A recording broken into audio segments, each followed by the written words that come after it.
An unfolding human tragedy in Gaza as Israel cuts off fuel supplies to the Strip in response to the continuous firing of rockets.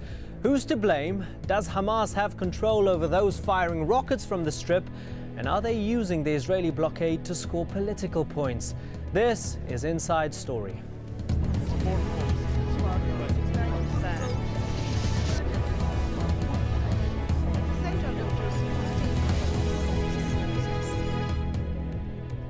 I'm Imran Garda. Hamas says Israel's fuel blockade has already killed civilians in Gaza. Israel accuses Hamas of inflating the crisis for its own ends. So, with large parts of the Gaza Strip without power, heat or light, who's playing off who? Amid growing humanitarian concerns, the EU has urged Israel to restore fuel supplies to the stricken territory. Well, we can now cross to Al Jazeera's Jackie Rowland in Gaza for the very latest. Jackie, you're on the ground in Gaza. Which areas of the Strip would you say are most affected by these cuts? Well, Imran, to a large extent, the whole of the Gaza Strip is affected because basically since 24 hours ago, with the closure of the main power plant here in Gaza, we now have only about half the amount of electricity available to people as we did maybe 2 years ago. In particular, Gaza City is particularly badly affected. This is a major population centre, also where a lot of the infrastructure is based. The major hospitals are here. Gaza City, as you can probably see, is in darkness, but also in other parts of the territory as well, up in the north, in Beit Lahia, Jabalia, Beit Hanun.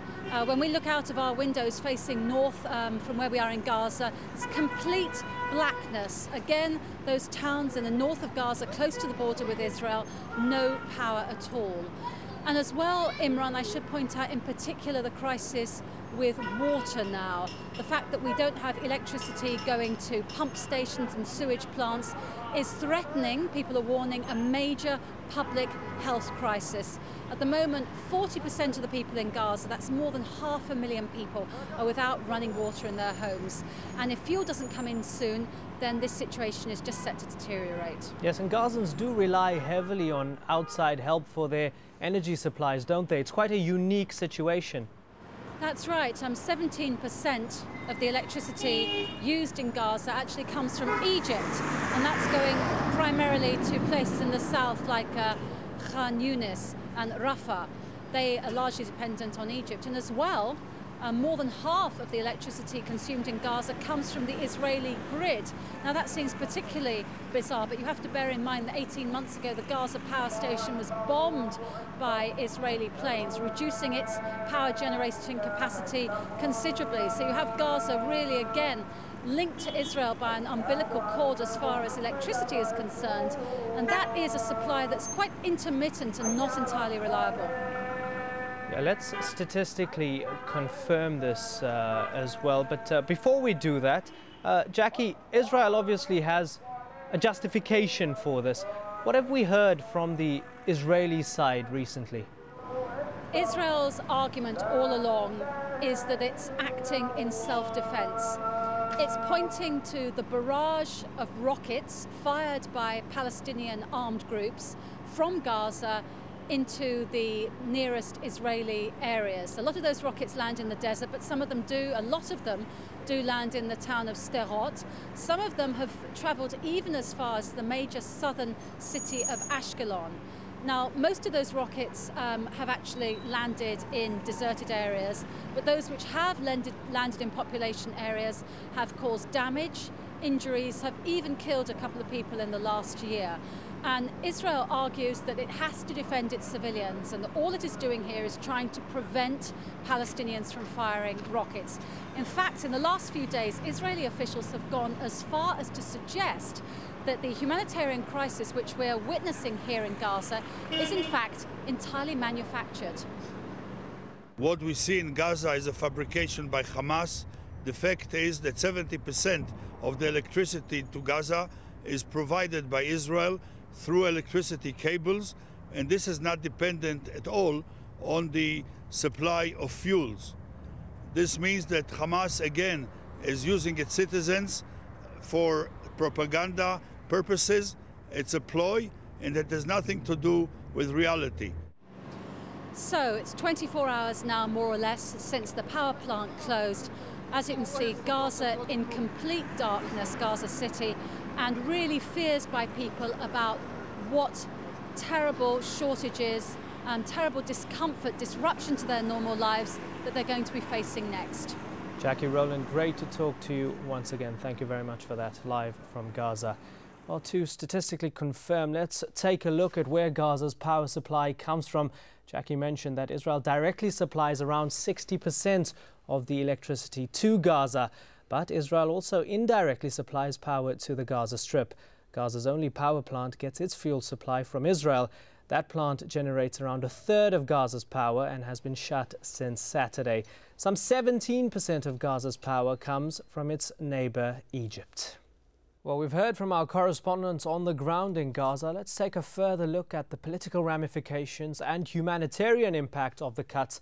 Also joining our discussion today are our guests in Gaza, Ahmed Yusuf, political advisor to Hamas leader and dismissed Prime Minister in the Gaza Strip, Ismail Haniyeh, and in Cairo, Mohammed Sayyid Saeed, Deputy Director of the Al-Ahram Center for Political and Strategic Studies, and also in Gaza, John Ging, Director of the United Nations Relief and Works Agency for Palestine Refugees, UNRWA. Welcome, gentlemen. Mr. Yusuf, in Gaza, what's Ismail Haniyeh and Hamas's position on these cuts?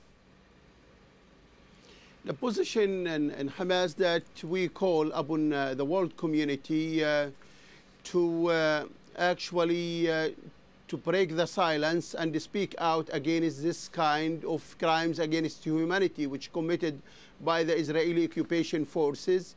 And we call, he sent the Prime Minister, he sent many letters to Ban Ki-moon and other world leaders like Sarkozy, Brown and Romano Prodi and maybe Zapatero, urging them to do something, because what is going on here in Gaza with all this death and all this killing and suffering, nobody can be actually absolved or exonerated for being silenced. The world community should speak out against Israel and should do something to end the besieged Gaza.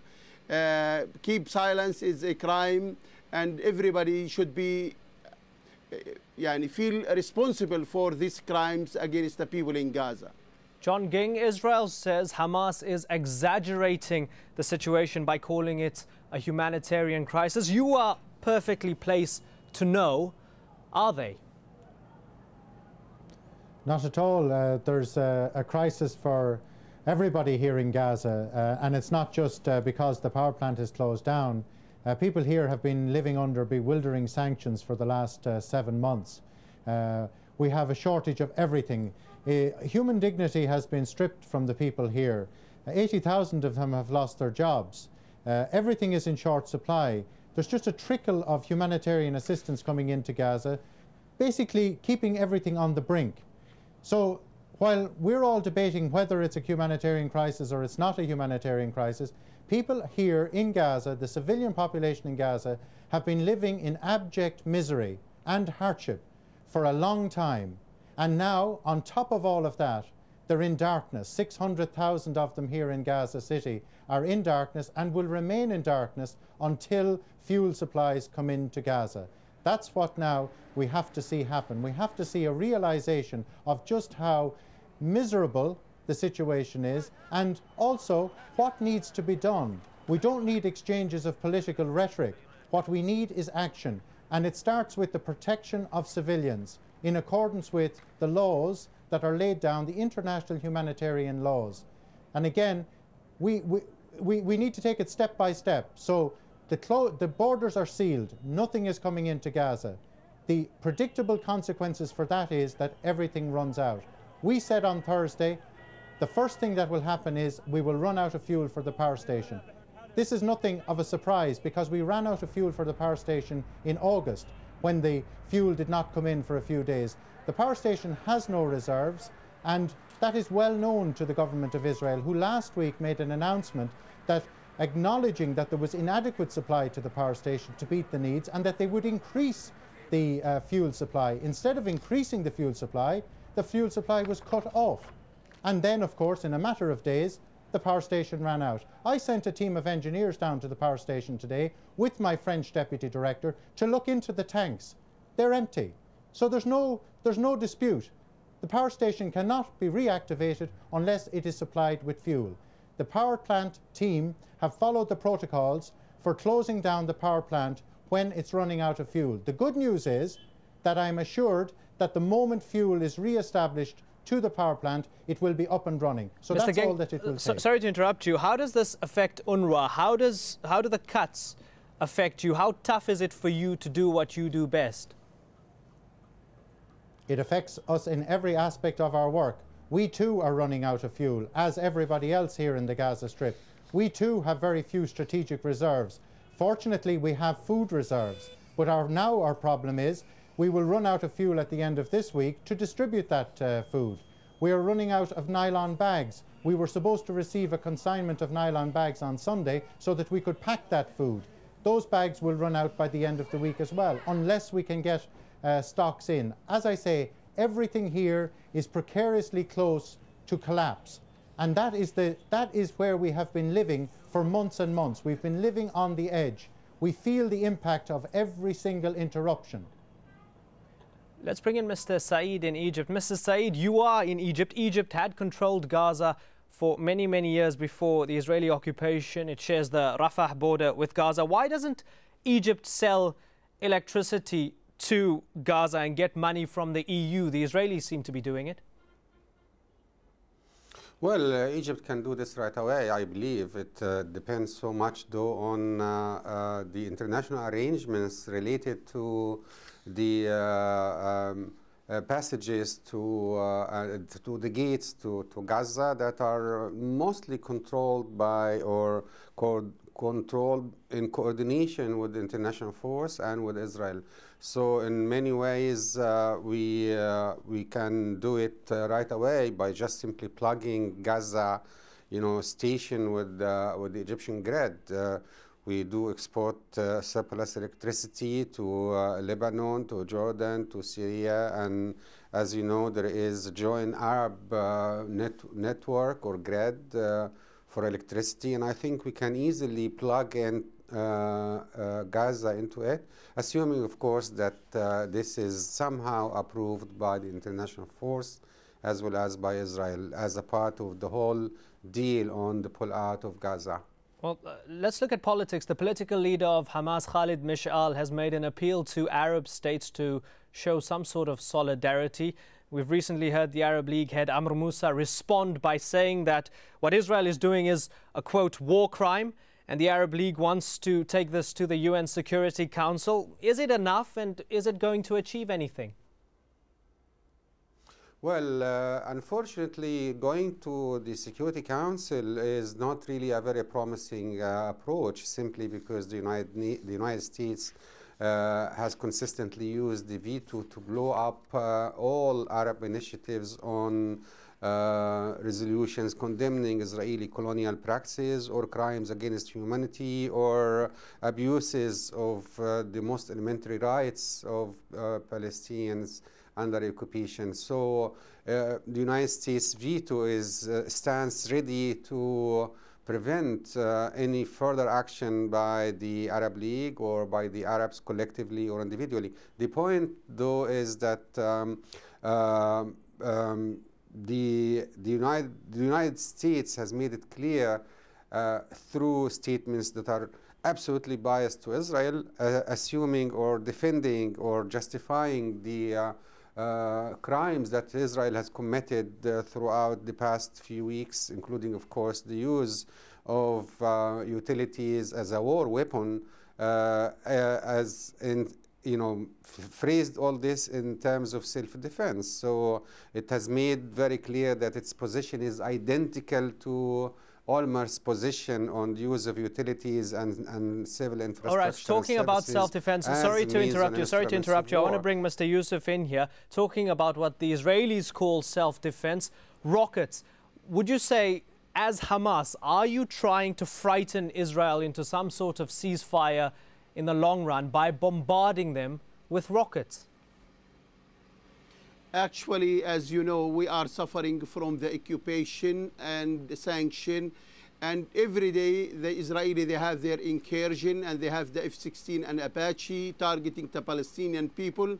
We are just defending ourselves. We are not, when these tanks and bulldozers are approaching our towns and cities, we stand to challenge them. That's one way actually to defend ourselves. If there is no Israeli invasions, actually many times we have unilaterally taking stop firing rockets or using any military operation.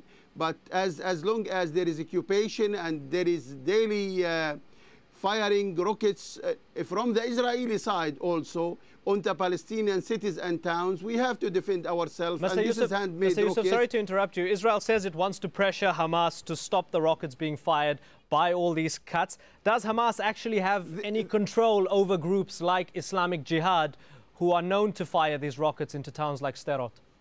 Yes, we can, for actually the high national Palestinian interest. If this is there is no Israeli incursion, we can convince every Palestinian military group to stop firing rockets. But see, okay, can I challenge you on that quickly? I want to challenge you on that quickly. Islamic Jihad commander Abu Ahmed recently told Time magazine, let me quote him here, it's not possible, he says, let me quote him, just a second, sir. It's not possible for a resistance movement like Hamas to ask us to stop shooting rockets. That's Abu Ahmed from Islamic Jihad. He says you can't stop him. That's fine, because we don't trust the Israeli. See, in the West Bank, there is no, Hamas has never firing rockets from the West Bank, and every day they have Israeli incursion, targeting people, arresting people. Thousands of Palestinians being killed in the last couple of years, and also thousands of them being injured and being in Israeli jail and detention center. So this is Israeli big lies. Actually, when they are talking about the firing rockets, they use it just as an excuse to justify their aggression against the Palestinian. And actually, it's like a knockout in the Palestinian delegation or negotiation teams. They don't, the Israeli actually talking about peace, but never been interested in achieving peace. They just talking whenever the Palestinians come to address the core issues that maybe bring them close to the peace, they're creating this kind of a trouble and attacking the Palestinian cities and towns to turn the table over the Palestinian negotiating team, actually. John Ging, the Israeli response, is it collective punishment? Oh, very much, very definitely. I mean, the European Union have come out on this as well today. There's no doubt the sanctions that are imposed here are hurting the mothers of Gaza, not the militants of Gaza. And again, that's why we need accountability back into the equation. Every action that is taken cannot be justified or legalized by pointing to an illegal action by the other side. For sure, the rockets that are fired from Gaza terrorize illegally the civilian population in Sderot and elsewhere, as your reporter has pointed out. But that doesn't justify or legalize collective punishment of the civilian population here in Gaza. Civilian population in Gaza are under occupation, and they are entitled to protection. And taking actions which are retaliatory, which are pronounced to bring about a change in the behavior of militants, is not appropriate. It's punitive, and it is collective punishment of a population who are helpless. They are victims. They are caught up and trapped in this conflict. And to cut off electricity and other vital supplies, again, there must be accountability for that. And it's such a tragedy, really, because we have an Annapolis process. We have a lot of political attention which is pointing to new energy to create a dynamic that may move this very complicated and deep-rooted conflict forward into a political rather than, and out of this cycle of violence, into a political realm. And yet, here today, what is happening on the ground? As I say, cutting off electricity, it's a matter of fuel to Gaza. Who's making that decision? How can they justify that that decision is legal, number one? And number two, how is that decision contributing to create a dynamic here on the ground that will move us forward in a process which will lead to stability and peace in the longer term? In fact, it's all going in the wrong direction, and that is adding to the tragedy. Mohammed Saeed in Egypt, once again looking at the broader political picture. Does all of this make a mockery of Annapolis and a mockery of President Bush's bold declarations barely a week ago that there'll be peace or a peace deal within the next year? Yes, it certainly does. Assuming, of course, that Mr. Bush has had any credibility as a peacemaker, something that is denied by almost everyone around. The fact of the matter is that Israel has been using environment, services, utilities as war weapons and as instruments of collective corruption, collective punishment in contra or in violation to the four Geneva Conventions. And it's very clear that you know, the problem is not whether we can find substitutes for the supplies cut by the Israelis, because in many cases Israel uses F-16 or Apaches or its war machine to bombard and destroy energy and gas stations and electricity stations, like what it did already several times in and around Beirut, for instance. So assuming that Egypt has come to supply or substitute for the supply of electricity and other services, Israel can just simply use its extraordinary military prowess, military power to cut off these supplies. The point is whether Israel continue to entertain an exceptional status in relation to international law, or there is some force in the international system to force it to conform with its obligations according to international law. That is the crux of the matter. Is Israel exempted from the obligations of international law, all right. including all right, Geneva Mr. Said, I'm going to have to stop you there. We've reached the end of the program. Or is it going to act like a decent and Mr. legal Said, state? Thank you very much for that. Sorry to interrupt you. Ahmed Yusuf, John Ging and Mohammed Said, thank you very much for sharing your thoughts with us on Inside Story. And thank you so much, the viewer, for joining us on this edition of Inside Story. Bye-bye for now.